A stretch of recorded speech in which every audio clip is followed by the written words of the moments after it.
Welcome to the next instalment of Contract Conversations. Contract Conversations is a series of monthly webinars hosted by lawyers such as Catherine and myself across Mills and Reeve, and we discuss common issues which feature in contractual disputes, which people operating and drafting English law contracts need to be aware of. This session is being recorded, so afterwards you will get a copy of the recording and the slides that you can see, so you can re-watch it to your heart's content if you like. In today's session, we're going to take stock of the year that we've had due to COVID-19 and the impact that that has had on contracts and contractual disputes. Unfortunately, I wanted this to be a session where we looked back and we didn't have to think about COVID going forward, but unfortunately it's something that is very much still with us. So we'll also be talking about, what we need to look out for in the future. I'm Sarah Jacobs. I'm a senior associate in the commercial disputes team at Mills and Reeve, and I'm based in our London office, and I'm joined by Catherine Noble today. Hi, so I'm Catherine and I'm an associate in our Norwich office. I'm also in the commercial disputes team. But in addition to working on a broad range of commercial disputes, I have a specialism in contentious insolvency. So I often find myself acting for office holders trying to recover assets for for insolvent estates and advising companies on rescue and funding options. So it's been quite an interesting year for Catherine's type of work that she does. So what we're going to talk about today briefly is, first, Catherine's just going to give an overview on all the various COVID measures that the government has brought in and just update us on the state of play with those. I'm then going to talk generally about the key learnings, things we've seen come up again and again to do with COVID-19 and contracts. I then am going to talk about consumer contracts and the CMA guidance specifically. Catherine is then going to talk about the SIGA restrictions, so to do with what you do when you've got a debt outstanding and insolvency. And then we'll have a question and answer function at the end. So you can see that down the bottom of your screen. You can just type in questions whenever you like, and we'll try and deal with as many of those as we can at the end. So I'll pass over to Catherine to talk about what help has been available. Thanks, Sarah. So before we look at anything too specific, I just want to make some general observations and touch on the support that's available to companies. As Sarah has already alluded to, we are a little early in terms of looking at a post-COVID landscape as we're still dealing with a pandemic, many of us still working from home, etc. 21st of June is fast approaching, but I think we're going to be living with the effects of COVID for a little longer than that. And this is reflected in terms of the continuing support that's available for businesses as we kind of transition from now to normal, whatever that is going to look like in a year or two's time. So just as a reminder, measures introduced to support businesses and to a certain extent individuals during the crisis have included the Coronavirus Job Retention Scheme, obviously better known as furlough. If you've been accessing this scheme, you'll no doubt be aware that the level of the grant is being reduced from the 1st of July, which is going to have the impact of the employer being required to make a contribution to the wages of employees in order to keep them at least 80% of their salary. The scheme is currently due to end at the end of September, but it could be further extended. There's also a scheme in place whereby companies who employ 250 or fewer employees can reclaim statutory sick pay, where that sick pay has been paid for COVID-related time off. Companies were able to defer VAT payments in the period of March to June 2020. Those payments are now beginning to fall due, and there is a payment scheme which allows the payment of deferred VAT by instalments. And that's something that if you want to apply for, you need to do it before the 21st of June. There have been a number of recovery loan schemes introduced. So there are different schemes for different sized businesses, and they are open until the 31st of December this year. Bounce back loans were introduced in April last year. and that scheme ended on the 30th of March this year. The government's now introduced coronavirus restart grants, which have been available since the 1st of April, and they're administered by the local authorities. Not all companies are eligible for them, so there is a £6,000 grant available for non-essential retail businesses, and a grant of up to £18,000 for eligible businesses, which includes those in hospitality, accommodation, leisure, personal care, and the running of gyms. Other measures that were introduced, which have now ended, include business rate relief in the year 2020-21, the COVID corporate financing facility, relief on business rates, and protections for tenants. Restrictions were also introduced to restrict the presentation of winding up petitions, but I'll speak about that later in the context of SEGA. On the list, on the slides, it also mentions the additional restrictions grant. They are quite hard to get, but basically if you can't get funding in any other way, it might be worth seeing if that grant is available to you. Obviously, this is all a bit of a moving feast at the moment, but if you think your company might be eligible for some sort of additional or ongoing support, it is worth checking sooner rather than later. So the .gov website is a really good starting point, but it is always worth getting detailed advice from either an accountant or a solicitor. Great, thanks, Catherine. So if we go to the next slide, I'm now going to talk about that first bullet point there, the key legal issues that we've seen pop up again and again and again in contracts over the last year, and what we need to be aware of going forward, what we've learned. So in short, we as lawyers, and I'm sure a lot of people watching this webinar, have had to brush up on certain areas of law pretty quickly and perhaps amend contracts or terms and conditions that we had to take into account COVID. So the key phrase for us as contract lawyers has been force majeure, which I'm sure most people have heard of. We've given other webinars on this, so if you want to hear more about it, you can have a look at some of our past webinars. But basically, in short, a force majeure clause is a clause in a contract that's specifically put in there to deal with unexpected events. So to deal with things like war, floods, and hopefully pandemics like COVID-19. And they're supposed to say what qualifies as an unexpected event, what happens, do the obligations of the parties do they stop and that's the end of the contract, or are they just suspended for a period of time with an option to then terminate the contract, and just basically give you a way out if you need a way out. And before COVID-19, we knew what they were, but it wasn't something that came up every day in contractual disputes. And as a result, many businesses found that they might not have one in their contract, or even if they did have a force majeure clause, it might not deal specifically with COVID. It might not mention a pandemic or an epidemic. Or even if it did, it might not have the result that that party wants. So it might say you can suspend your obligations for 3 months, but then you have to crack on with the contract, which just, wasn't possible for a lot of people with COVID. This has been going on, sadly, for a lot longer than 3 months. So there hasn't actually been many reported decisions on force majeure and COVID yet. When they are, they'll of course depend on the wording of the clause and the circumstances of the parties and the contract in question. But we do anticipate that there will be a lot of guidance from the courts coming out in the next few years as the disputes that we've been seeing over and over again make their way to the court system.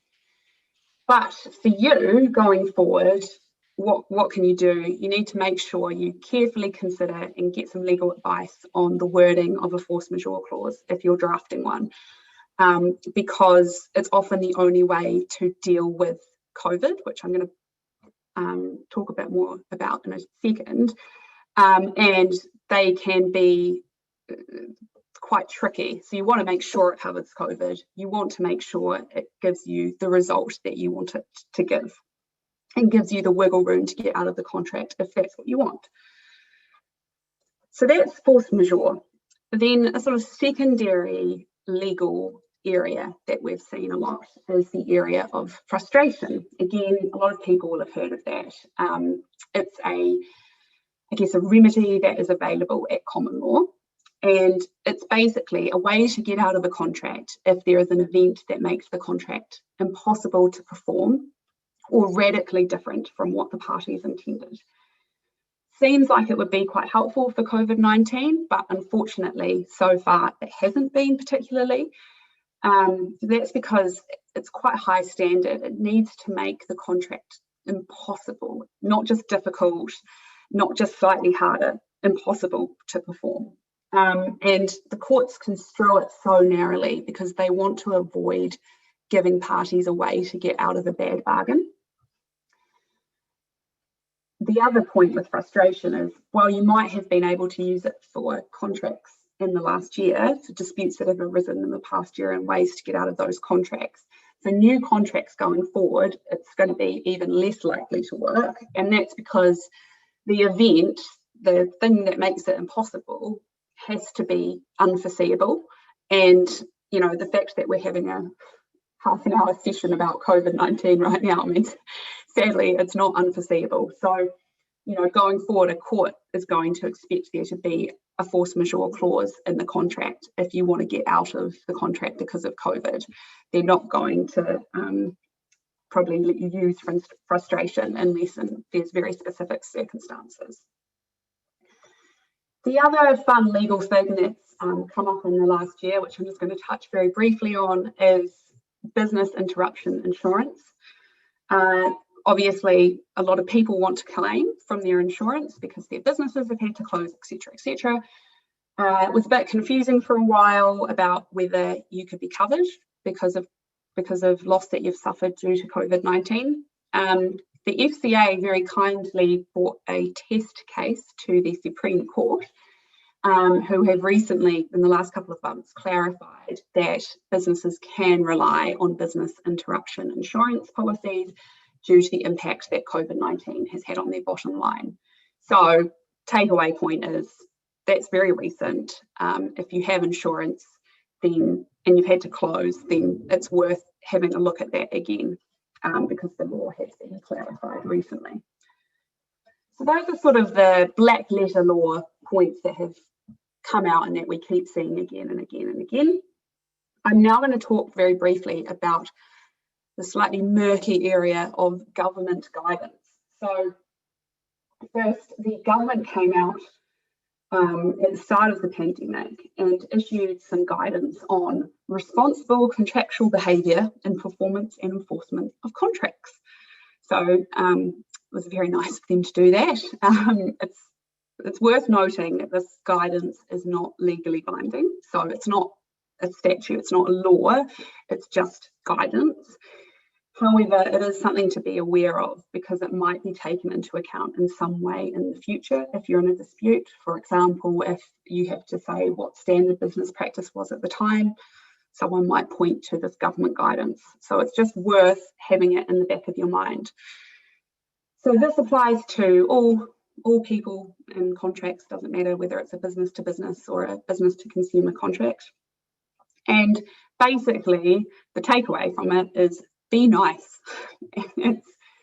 That's what it sums down to, which isn't particularly helpful, government. But hey ho. So basically it says that parties to contracts should act responsibly and fairly, support the response to COVID-19 and protect jobs and the economy. So very noble. So as I say, it's basically be nice, be cooperative. If you're paying someone, make sure you pay them as quickly as you can, especially SMEs who have less resources and are more, subject to cash flow pressure. If the contract can't be performed in time because of COVID-19, instead of, running off to court and launching proceedings, consider what alternatives there are, consider speaking with the other party, maybe, giving some relief, renegotiating the contract to preserve its viability. And, that's going to be your preference to starting a formal dispute. And then they say, again, very helpfully, try and resolve your disputes amicably. Thanks, government. So they suggest using mediation, negotiation, and if you have to go to court, you can try and use the fast track procedures as opposed to, as I say, launching some very expensive, long, unruly high court proceeding. But they also say that, this isn't intended to override contracts where there's already a clear provision for the allocation of risk between the parties, especially like where you've already allocated what you're going to do if something happens due to COVID. So that's why, again, just reinforcing, make sure your contracts going forward have force majeure clauses in them and that you think about what you want to happen if there's another lockdown or anything to do with COVID that means the services or goods might not be able to be performed or provided as you intended. I mean, a lot of what the government guidance says is what most people would do generally. It's always preferable to try and resolve a dispute through discussion as opposed to going to court. And as I say, it's not binding, so it has limited effect, but just something to be aware of. Now, there's another government guidance, which is slightly more formal, which is for consumer contracts. So if you have any consumer contracts, so you're a business and you provide to consumers, so you're a university, for example, you've got to have this guidance provided by the CMA, the Competition and Markets Authority, in your mind. So they basically, this is it can be a complicated area of law. What do you do in terms of cancellations and refunds when something like COVID-19 happens? So they issued some guidance on how they thought the law applies to this complicated area as the consumer law experts. Basically, it says, number one, we understand that it's quite confusing when some of the measures are actual law. So, for example, self-isolation, and some are just guidance. For example, maybe don't go on holiday to an amber list, but maybe do, but you do, that kind of thing. But they give some general guidance. So they say when they think a refund should be given by the business to the consumer, is when the business hasn't provided the goods or services as agreed, or a consumer is prevented from receiving them due to lockdown laws. So, mandatory self-isolation or restrictions due to local lockdowns. If that's the reason, then you should give a refund to the consumer. You should also give a refund where it's reasonably likely that the contract won't be able to be performed at the time agreed. So there's specific guidance on for wedding venues, etc. But just using the example of a wedding, if you plan to have a wedding in May and you can still provide the service of the wedding in July, but if the people want it in May, then you should give them a refund. You should also give a refund where the service is radically different from what was agreed. But if it's not radically different and there's only minor differences, then they acknowledge that at most the consumer can get a price reduction if they can even get that. They also say, well, what if you've received money from a customer already? So a deposit, for example, can you retain that to cover costs if you're not able to perform the contract due to COVID? And basically they've said not necessarily, which isn't particularly helpful. But they do say you might be able to deduct a contribution to your costs if you cannot recover those costs elsewhere. So, for example, those measures that Catherine outlined at the start, if none of them apply, you might be on stronger footing to keep some of that deposit. And they remind us that you can't vary a contract unilaterally if there's a consumer involved. So, and only with consumer contracts, every term has to be fair. So you can't, for example, if you're in a business-to-business contract, you might want to put in a clause that says, no matter what happens with COVID, you're never getting a refund ever. That would probably be fine in a business-to-business contract, but that's not going to be fine in a business-to-consumer contract because that term probably wouldn't be construed as fair. So again, that's got a bit more meat to it, that guidance, than the more broad government guidance, which was just saying to try and be nice. And do if you've got consumer contracts, do consider your obligations under consumer law, and do seek legal advice if you need assistance. I'm now going to pass on to Catherine to talk about SEGA. Thanks, Sarah. So the Corporate Insolvency and Governance Act 2020, or SEGA, came into effect on the 26th of June last year, and it represents the most significant change to UK corporate restructuring legislation in almost 20 years. Whilst a lot of the restructuring measures were subject to consultation prior to the onset of COVID-19, SEGA was introduced quickly in order to provide some additional support for companies and organisations through the pandemic and then beyond that as well. So one of the measures that were introduced to try and assist companies was a relaxation around the conditions that need to be met for the meeting of AGMs and other meetings, so they could be held remotely. This provision actually expired on the 30th of March this year. Given that there are still a number of restrictions in place, social distancing, advice not to travel, etc., holding an AGM that complies with both the Companies Act and a company's constitution could actually be quite difficult. The Chartered Governance Institute has published guidance that has really widespread backing, including from the Department of Business, Energy and Industrial Strategy on holding AGMs, and it looks at really practical solutions, which include holding hybrid AGMs. Another measure that was introduced by SEGA was a bar on using statutory demands to establish a debtor company's inability to pay debts as they fall due. So essentially, any statutory demand that was served between the 1st of March 2020 and currently the 30th of June 2021 cannot be relied on. It is still possible to present a winding up petition, but SEGA introduced a COVID test, which means that a petitioning creditor has to show reasonable grounds for believing that COVID-19 either has not had a financial impact on the company, or the grounds for winding the company up would have applied even had COVID-19 not had an impact. And that test has to be considered at a hearing before the petition can be advertised. This restriction is actually set to expire on the 30th of June. There are some reported cases which indicate that the courts aren't allowing debtor companies to use COVID as a shield, where their bottom line hasn't in fact been impacted by COVID. But the additional bureaucracy of having to demonstrate that the company meets the test and going to the extra hearing means that the number of compulsory liquidations, so those that are the result of a presentation of a winding up petition, have fallen by about 3/4 during the COVID period as opposed to 2019. Why is all this important?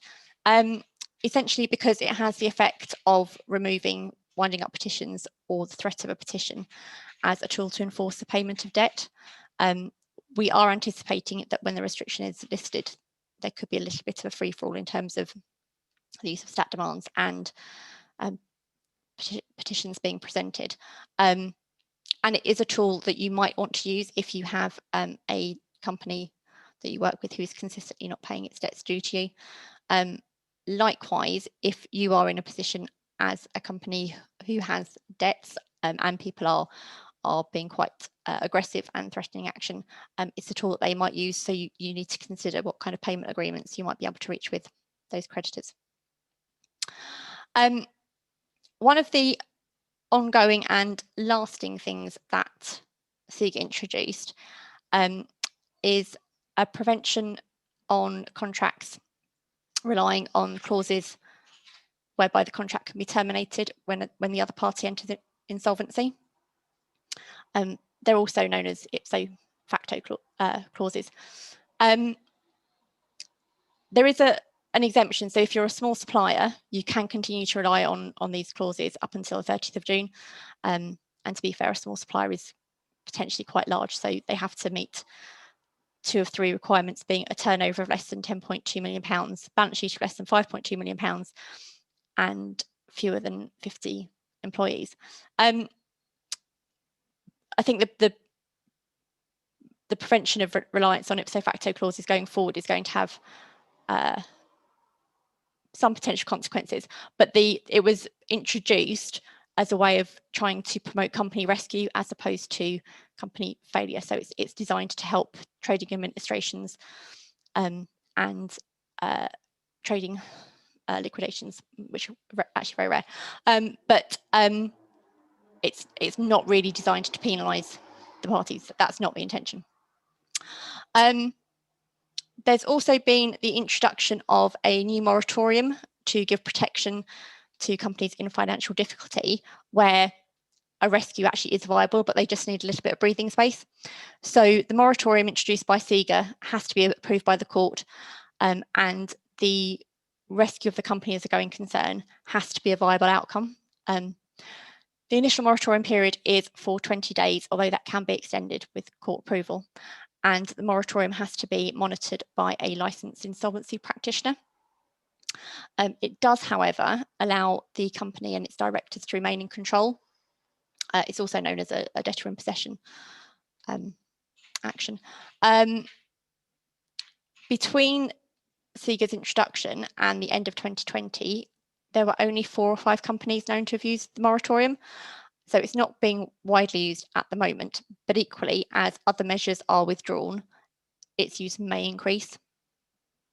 So it's something that you could possibly bear in mind if you as a company are looking in slight financial difficulty, but there is a rescue that is foreseeable and you just need that bit of breathing space. Equally, if you come across a company that you're working with and they're in a moratorium, you need to be quite careful because you can't take a lot of enforcement action to recover debts that are due during that moratorium. So just bear that in mind. There were also some, there's a suspension to wrongful trading regulations brought in by SIGA. I'm not really going to discuss that because we don't think that the impact is going to be that significant, because whilst the wrongful trading regulations were suspended, directors' duties weren't. It is just something to bear in mind if you are dealing with a company that goes into liquidation or your company goes into liquidation. And then just one final point on SIGA before I moved on. A lot of the dates that I referred to, I've sort of caveated them with due to expire or set to expire. So far, all of the temporary measures have already been subject to 2 or 3 extensions. And it is possible that they may be extended again beyond the end of June. The current regulations allow the dates and relevant periods in the Act to be extended up until the 29th of April next year. So we're kind of watching this space. So don't go off and issue a petition on the 1st of July without checking what the rules are. Sarah. Great, thanks, Catherine. So just to sum up, what are the key takeaways here? First of all, check your contract, especially around the allocation of risk before doing anything. Drafting contracts going forward, make sure you've got a force majeure clause. In terms of, special laws that have been brought in for COVID, make sure your AGM complies with the requirements, because as Catherine explained, COVID is not an excuse anymore. If you are in the position where you are owed a debt and it has not been paid, it is harder at the moment, at this very point in time, to recover that debt because you have less tools available to you than you would have previously before COVID. But caveat that, watch this space because it might end on the 30th of June, so in a few weeks' time. So you might be able to go back to normal. But also, as Catherine just said, could also be extended potentially on the 29th of June if the pattern that we've seen is repeated. We do have one question which I'll just answer quickly, which is, does the government guidance also apply to consumers in their dealings with businesses, e.g. students if they issue court proceedings before going through a university's internal complaints procedure? No is the answer. So consumers are not under any obligation to treat businesses fairly, unfortunately. But in that type of situation, you might be able to, the university might be able to slightly step away from its obligations because you're not really anymore operating under your contract with the consumer. But I would get legal advice on that to make sure and to consider it more fully. So due to time and 1 minute over, we'll finish there, and we'll send you all the slides and the recording. If you have any further questions, please do get in touch with us and we'll try our best to answer them. Also, if there are any other topics that you would like us to consider in the future, please do get in touch. We're very open to ideas. There's going to be a poll now, so we'd be really grateful if you had a couple of seconds to just fill that in. There's only 2 questions. And the next one of these is in a month's time, and it is on mistake and misrepresentation. So we hope to see you there for that. Thanks very much for your time today. Thanks, everyone.